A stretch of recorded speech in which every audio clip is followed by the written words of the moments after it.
of you know, and thanks again for being here, and big thanks to Brent Wiles and Katie and Micah and the Senator's staff. They were just superb in helping to organize today's meeting and making all of the arrangements. So I want to thank you, and I'll put that on record. We're glad to have you here.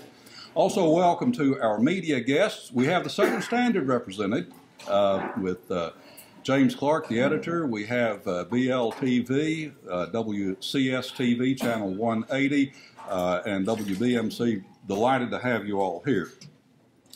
Briefly, in 2012, Tennesseans overwhelmingly elected Bob Corker to his second term in the U.S. Senate, where he serves as chairman of the Foreign Relations Committee and is an active member of the Banking and Budget Committee. Senator Corker was a successful businessman before serving as Tennessee's Commissioner of Finance and as Mayor of Chattanooga.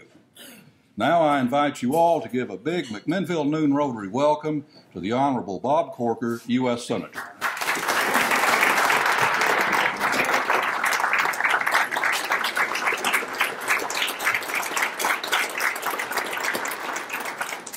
Thank you all, Bill.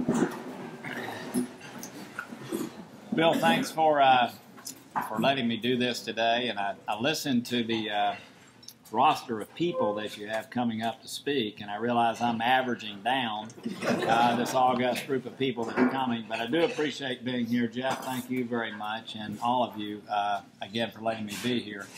I was told Brett Wiles told me that he loved being with all of y'all when he visited, but what he really loved was the food that they serve here. And I have to tell you, ma'am, y'all are beyond expectations. I've had 2 helpings and a dessert, and you know, I'm at the end of a week's trail, if you will, where they've been kind of riding me hard and putting me up wet. I've gained weight, but I haven't been able to exercise, and I just now sent myself over the top. But thank you very much. You're very welcome. The ladies in the kitchen. Okay, thank you.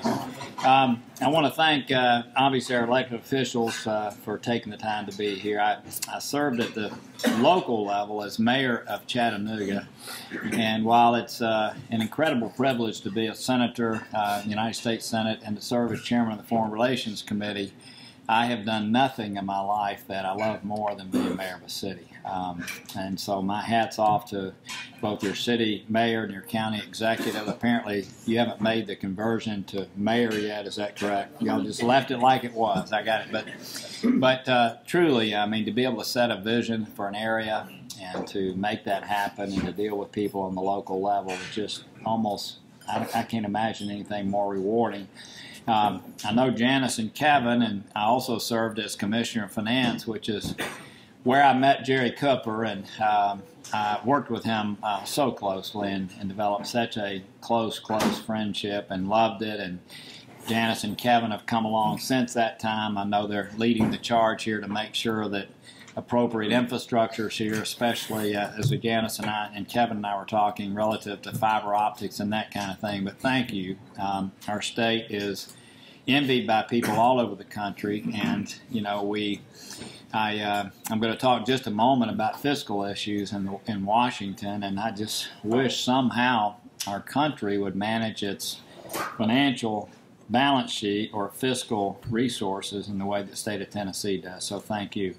I was a Rotarian before I became an unproductive citizen, and I rose to the high level of being sergeant at arms. But I do very much love Rotary clubs. I know this typically in each community is the backbone of the community. But interestingly, you know, Rotary's International's been involved in efforts all over the world, and I've traveled to 65 countries on your behalf doing my job, many of them over and over and over again, because just like with anything else, your business, for instance, you spend 80% of your time on the problem areas, and so you're there often, and 20% of your time on the opportunities. But Rotary clubs like this one, as you know, have had a huge impact on people all around the world, and it's the best example I know of people working hard at the local level to make their communities better and giving back, which is what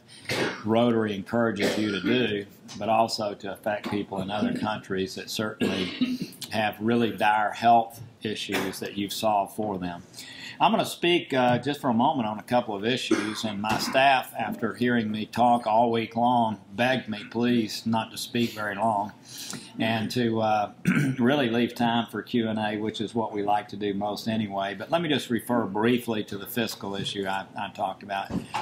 You know, it's not a very sexy topic, but I ran for the Senate 8.5 years ago, or was elected 8.5 years ago, and one of the reasons I wanted to serve in the Senate was to deal with our nation's fiscal issues. I just felt like that Washington was running amok, spending money that we don't have, and I wish I could say that that after being there 8.5 years, that trajectory has changed, but it really hasn't.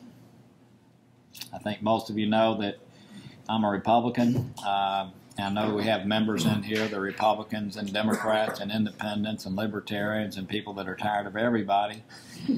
As a matter of fact, let me speak to that. We're watching this presidential race, and I know that all of us, I'm staying out of the presidential race editorially. I'll let you do all the editorializing. I will say it's been fun to watch, okay? It really has.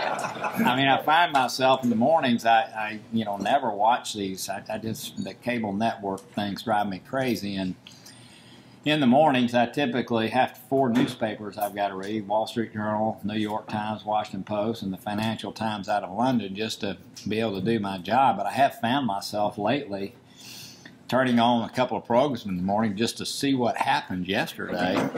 But what it speaks to me that we have on both sides of the aisle, we have candidates on both sides of the aisle that have ended up garnering a lot of support that sort of came out of nowhere, right? I mean, and to me what that speaks to is the large number of people here in our country that are very angry at Washington, right? I mean, that's... And let me just say, for what it's worth, I get up every day and I work really hard, and I kind of really know what's happening there. I see it firsthand. If I were the American people, I'd be even angrier than the American people are today, truly, especially over this issue I want to mention, right, the fiscal issues. I just cannot get over the fact that we continue to not address our fiscal issues head on. And, you know, I thought that when we got in the majority on my side of the aisle, the first time we've ever been in the majority for me has been in the last 7 months. I thought that when we got in the majority, we would finally deal with those issues. But we're not. I mean, what I find in Washington is that both sides of the aisle really try to avoid the tough issues, because once you're in the majority, what do you want to do? You want to stay in the majority. And so, you know, I think this infrastructure bill that just passed out of the Senate, to me, is Exhibit A as to why the American people are so upset. Our side of the aisle now, what our leadership is saying, and again, I don't mean to be personal when I say this, but what they're saying, well, yeah, we got the majority, but now we need to get the presidency. So we don't really want to deal with these issues until then. Well, that's the way it's been going now in 8.5 years. I mean, each side, you know, just waiting. And, you know, the fact is we're not dealing effectively with our problems. So, look, I know it's not an issue that people here in McMinnville and Warren County wake up in the mornings to think about. I just taught some students at Tennessee Tech, and I told them, look, this would be like the most boring class you're going to take here at Tennessee Tech, okay? I know that you have to go to some exciting classes, you go to some really, really boring classes, and this topic is the most boring. But I really believe it's the one that over time is going to be the one that weakens us more than anything. You know, we worry about the insecurities that we see around the world, and our brilliant military leadership, that all of us, we support people at the local level in uniform. We certainly respect hugely our men and women in uniform, not only here but around the world, and they will all tell you the greatest threat to us right now is our inability to deal with those issues. So I'm going to keep going. I feel like a lonely person on these issues. I vote against things that seem to be very, very popular to people. I mean, just the title of the bills, but I'm sorry. I think that you guys elected me to, and elected other people, to make sure that we pay for the things that we do. You know, one of the great things our state has done is that one of the few states in the country that has a debt-free road program. I mean, what we believe in Tennessee, I think by large numbers, is that if something's important enough to have, it's important enough to pay for. In Washington, everybody wants to have, but nobody wants to pay, or at least not enough of us want to pay for. And so what you find yourself doing is voting against things that are really popular and you'd love to see them happen, but we've got to pay for those things. So let me just move that aside and move to Iran. You know, I came into the Senate as a guy who used to build shopping centers all around the country. As a matter of fact, I built one here years ago, Red Food Shopping Center. I'm going to guess it was like 1982 or 3. And I did those kind of things in 18 states around the country and ended up being a commissioner of finance and a mayor. And when I went to Washington, I thought in order to broaden myself and to be a better senator, it'd be good for me to go on the Foreign Relations Committee. I've camped on that committee, and I've ended up now being chairman of that committee. And the issue that is before us today, I think most of you know this, but when we get back, it's going to be to vote on whether we believe the deal that's been negotiated with Iran is one that will keep them from getting a nuclear weapon or not. We've had 13 hearings just since June 1st. We've had all kind of folks like lab directors from Oak Ridge that are involved in this, believe it or not, physicists, nuclear engineers, diplomats, people of every ilk you can possibly imagine. And look, I think most of you know that Iran is the #1 state sponsor of terror in the world. There are only 3 that we claim to be state sponsors of terror. That's Sudan, Syria, and Iran. But the other 2 pale in comparison to Iran. I know you've seen here in Warren County men and women who used to serve in our military, some who still do, walking around without arms, without legs. You've probably buried some here. Iran was the entity that you know. I used to visit General Odierno in Baghdad, and in his coffee table he would have these dastardly things that Iran built to kill and maim our soldiers. Remember when we had that big rush to create Humvees all of a sudden to try to protect our soldiers? So we did that, and they created something even worse, and it's this projectile made out of copper. And when it's ignited, it turns into liquid, and it'll go through any type of metal that exists, and that's what they used, again, to maim men and women that serve in our military and obviously kill many of them. So this is Iran. Iran today, as you know, supports Hezbollah. They support Hamas. I think you know they're propping up Bashar Assad in Syria. I don't know if many of you have paid this much attention, but he's killed 240,000 of his own people with barrel bombs. And right now today, as we're sitting here in this nice church in McMinnville, I assure you somebody in one of his prisons is being tortured. I don't know if y'all have seen the chronicling of what they're doing to people. It's barbaric.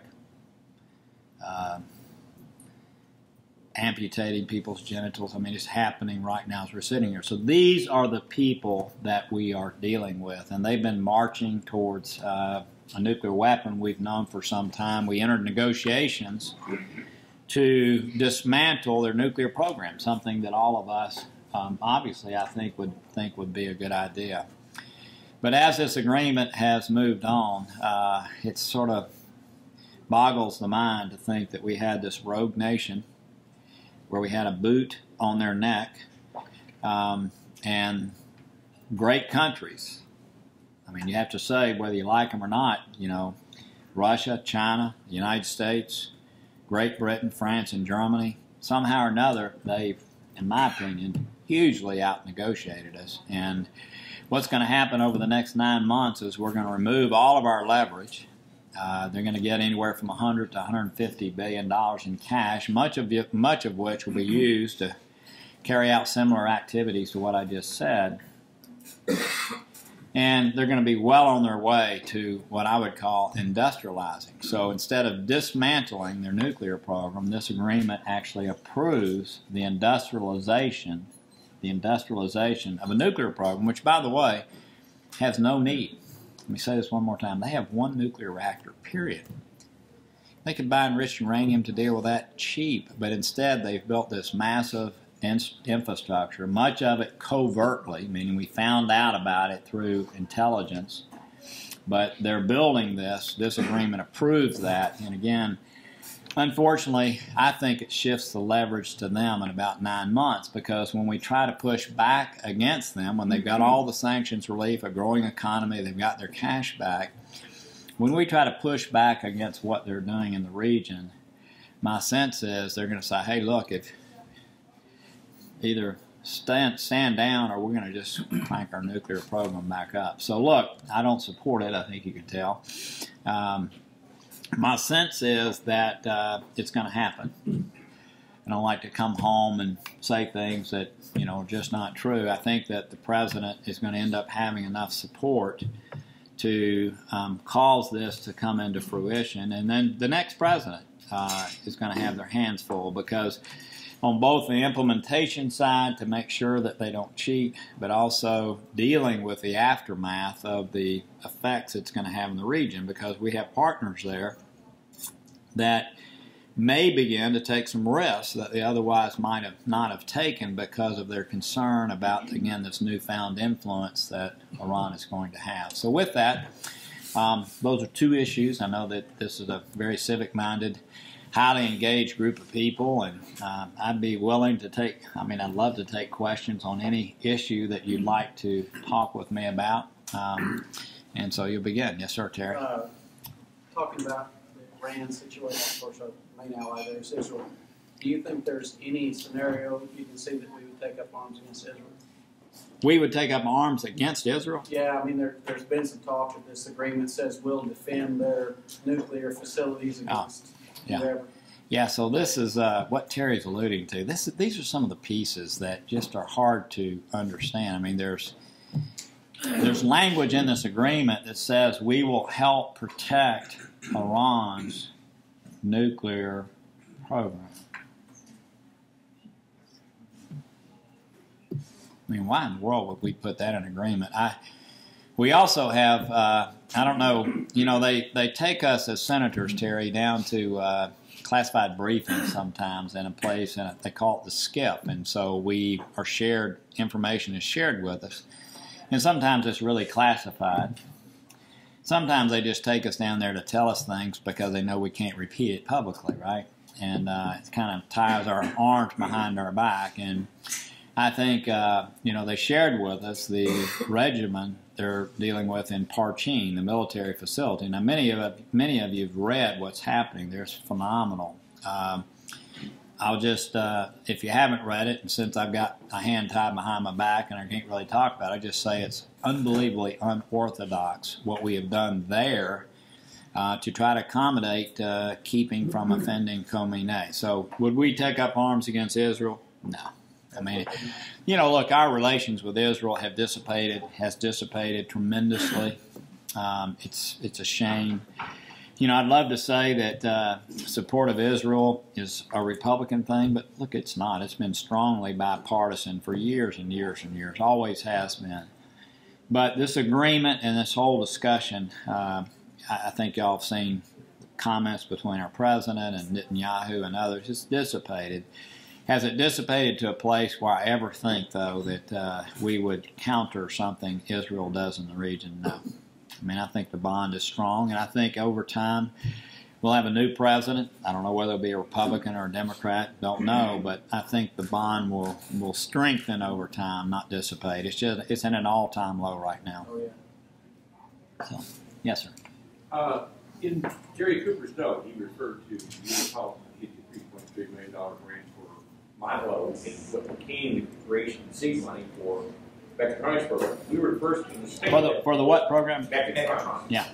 We were the first in the state to have mechatronics, fourth in the country. High school was the first to have their own mechatronics program. Today, there's 5 full-time mechatronics instructors that work out of Orange County, 200 students. Industry loves it. It's really fulfilling a need for more qualified employees. Our group, our coalition group, is comprised of educators, elected officials, business roundtable, and some friends. We have gone together over 7 or 8 months putting together a major campus of mechatronics called Advanced Robotics Training. Within 75 miles of where we're sitting, there's 7,000 robots in current use, primarily automotive manufacturing. But we're wanting to take that basis of mechatronics and develop a all-encompassing robotics training program that would be a great industry. And so we plan to talk about those later. Just thought I'd aware you that that's a major focus of what we're trying to do here. Got it. Yeah, y'all, I will say this area, there's a great chamber head. This area's done an outstanding job of working together, which I know the city mayor and county executive and state rep and the senator know that's difficult sometimes, but this area's done a great job of working together to move things ahead here, and I do look forward to talking to you after the meeting about that. I think, yes, sir. We're here to speak and tell us about your ideas on the Pacific Trade Agreement.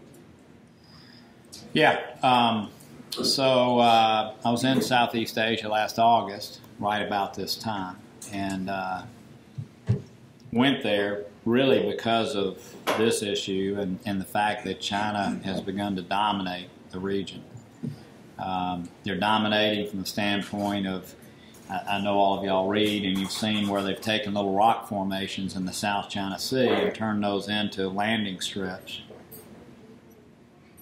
I mean, it's been incredible how they took a little felt tip magic marker kind of pen, the kind we used to use years ago, and they took a map and just drew 9 dashed lines, basically claimed that to be theirs, which undid thousands of years of history in that region. And of course, y'all understand what that does. I mean, it ends up creating a new economic zone, and it also ends up giving them dominion over, if we allow that claim to stand, shipping routes and air travel and all of that. And so the other countries in the region obviously are very concerned. I think you remember last year about this time, Vietnam, pushed back against them. They put an oil rig in Vietnam's territorial waters, and conflict was brewing.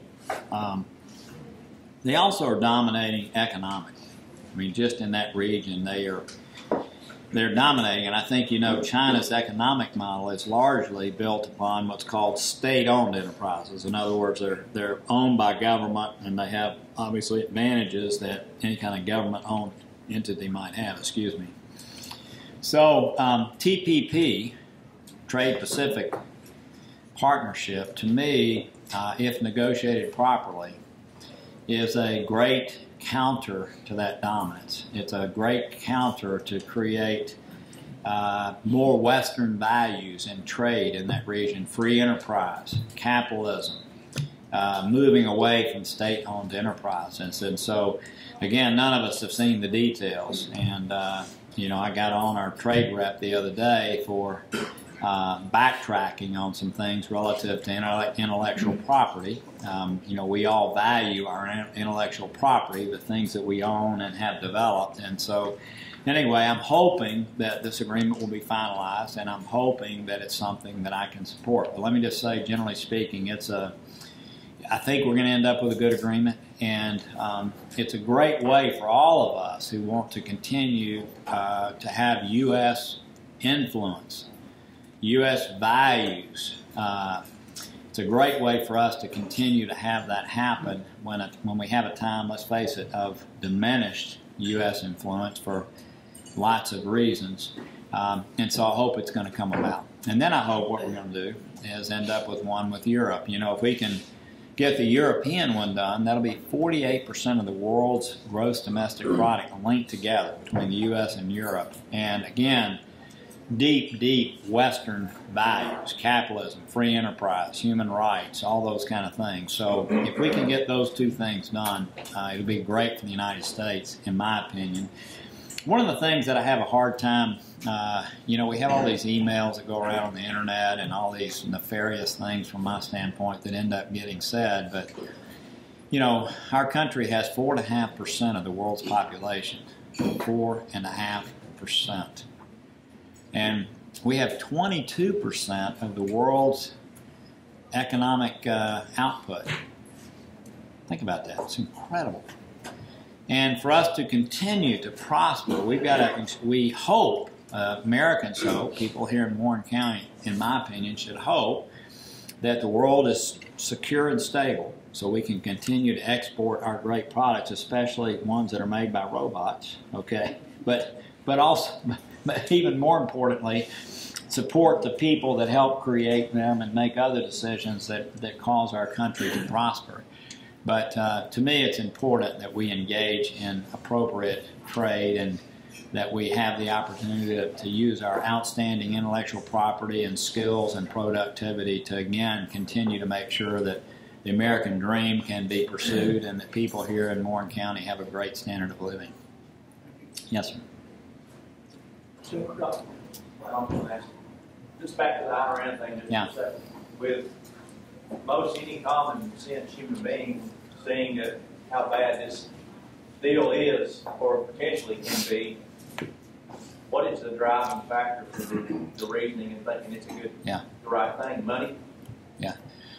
Well, you know, it's interesting you say money. I do look at the motivation. I've been most discouraged by our Western partners, if you want to know the truth, Great Britain, France, and Germany. I'm very disappointed in our administration on this issue, okay, very.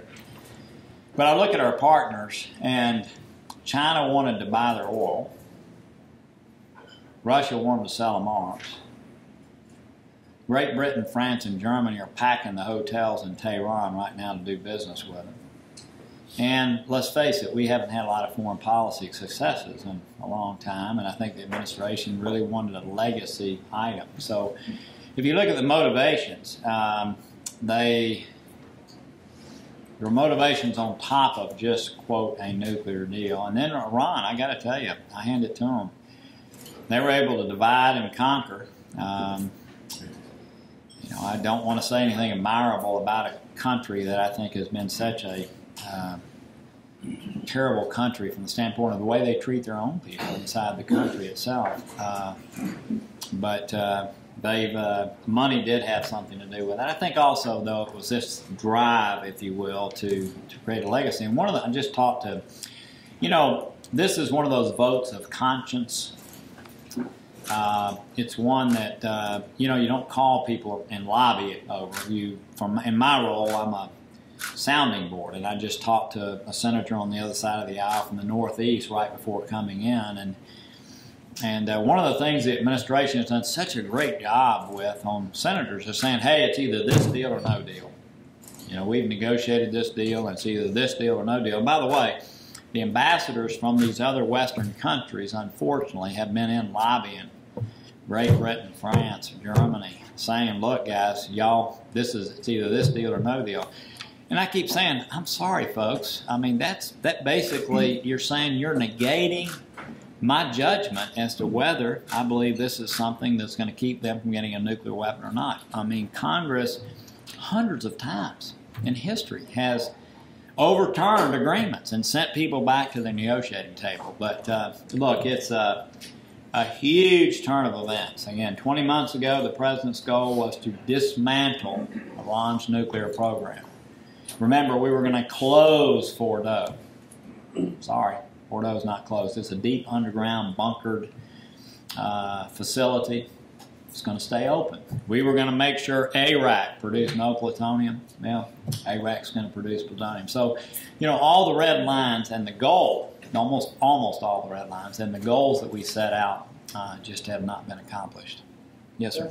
To go back to the Iran nuclear deal, I read recently that there were some confidential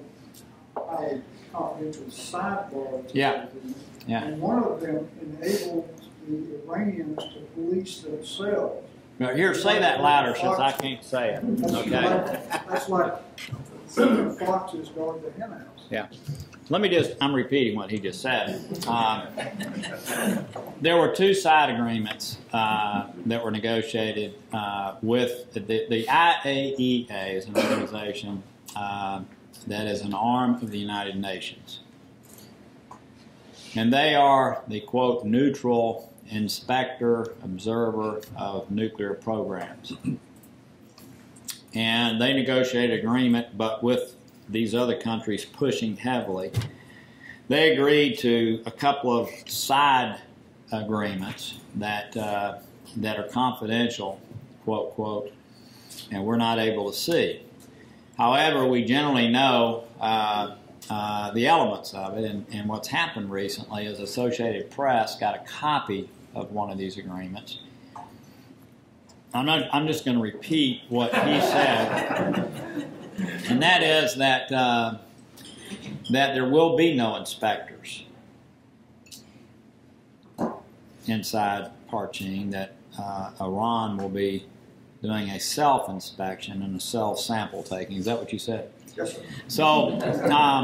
So anyway, that's obviously shocked a lot of people, and you know, whether the IAEA has created a process through this, even though it's as unorthodox as it is, which, you know, you could say, well, this has integrity.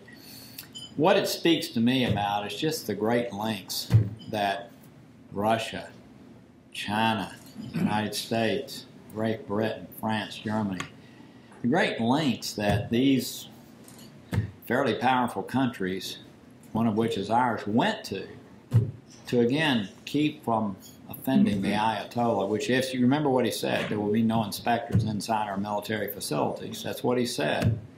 This is what he says the agreement says. It just looks like to me that we've gone way out of our way to keep from holding their feet to the fire. Yes, sir. Yes, sir. A lot of us here are involved in community banking. We look at you as a friend. Yes, sir. Thank you. I look at you as a friend. Thank you. As far as Dodd-Frank and some of the problems we have, we feel like that we were punished for things we didn't do. Right. We tried to stay the right way. By the way, we never had seen anybody take the hit for what happened. Yeah. In past banking irregularities, if you want to put it. Yeah. But are we going to have any chance of relief from some part of Dodd-Frank? Yeah, great question. And if I could give a little context, you know, when we went into we had the crisis. And then, of course, there's the response from Washington to a crisis, which is we're going to figure out a regulatory regime to keep it from happening. Our community bankers, you know, were the bargaining chip. And, you know, for what it's worth, I know most of America thinks that, you know, senators really are beholden to J.P. Morgan, Goldman Sachs, Bank of America, who else? I won't even name it, but the larger institutions. Most people in America think that, you know, that's who senators and House members listen to. That's absolutely untrue. You know, most of us know community bankers back home, and we know that community bankers in a city like McMinnville and a county like Warren County, they're the entities that are members of. They're the guys that are members of the Rotary Club or the Lions Club or the Kiwanis Club or the Chamber of Commerce. They're what make things happen. And we know that in many cases they make loans based on the 3 C's, right? Character, character, character. My first loan in business, I borrowed $5,000. And the community banker that I borrowed the money from looked at my financial statement, and he was smoking a cigarette. They used to do that back then in banks. And he was a really sort of a nice-looking movie star-looking guy. And he blew a puff of smoke away, and he looked at me and he said, you know, Corker, I'm going to loan you this $5,000 because you've got a clean, trim mustache and a big smile because you don't have anything else. Okay? And so, you know, and I appreciated that, but that's what community banks do, right? And they loan money based on, come on. Oh, you're fine. You're fine. We're going to have time for one more question. I think Okay. Senator's on a tight time schedule. Oh, okay. I thought maybe I know Rotarians it was sort a good of answer. trounce out. It was a good answer. But no, but let me answer. So what happened during the crisis is, unfortunately, the ICBA, which represents community banks around the country, wrote a letter to Chris Dodd and Barney Frank, telling them that the community banking system supported Dodd-Frank. It's very difficult to overcome after. I don't know if you know that or not. Do you know that? Yeah. So what happened was, I kept saying to people, look, I'm sorry, you think you're getting the big guys with this. What happens when you put in a regulatory regime like this? It's all going to come downhill, and it's going to crush the small guys. And that is exactly what has happened, because the smaller guys don't have the asset base to spread all the regulatory paperwork and people they have to hire to deal with it. Just don't. And so they end up being less competitive. And plus, by the way, you get locked into credit boxes, which don't allow you the flexibility to make loans to good people that you know are going to pay it back, whether at the time they got that capacity or not. So anyway, the answer is yes. I think that there will be some regulatory relief for banks under 10B. I think it's going to come at the end of the year. It's probably not going to be as much as I'd like to see happen, but it's really way overkill what has happened in our banking industry, and especially for community bankers. So, did you say one more question, or sit let's down? do one more. Okay. Yes, sir. Given Warren County's nursery industry history, we have a lot of immigrant community here. Yeah. And given that, there's been a lot of families here that have grown up here, families that have been born here, but their parents that have questionable status. Yeah. Do you think there's any chance for amnesty for these families? Well, look, two things. Number one, I got a lot of shrubbery in my yard that came from this area, and many times I wish McMinnville wasn't so close to Chattanooga. Okay, my wife comes over here all the time, but I'm saying that as a joke. Secondly, and apparently nobody got it. Look, I voted for the Senate immigration bill, and it was controversial back home. I thought it was the right. I would have, if I'd created something all by myself, it would have been better, in my opinion. But I thought it was a step in the right direction. So I think it took into account where we are today. Do you know what the Senate immigration bill did? No. Okay. Well, it did multiple things, obviously dealing with the security issue both internally and externally to make sure that the problem we have doesn't get any bigger. But yes, it created a pathway over time where people who are here, who are not, doing anything illegal, but over time, they got at the end of the line, but over time, they had a pathway, first of all, to stay here legally by paying taxes and getting caught up, and then over time, earning the right to end up being citizens. So I know there's people in this room that would strongly disagree with that, but if the House had taken up a bill, we could have ended up conferencing something that I think would have solved this problem, and instead, as you know, it's going to end up being another political football this year in a presidential race, and probably unrealistic ideas thrown out as to how to deal with it, and unfortunately continue on. I think we need to solve the issue, get it behind us,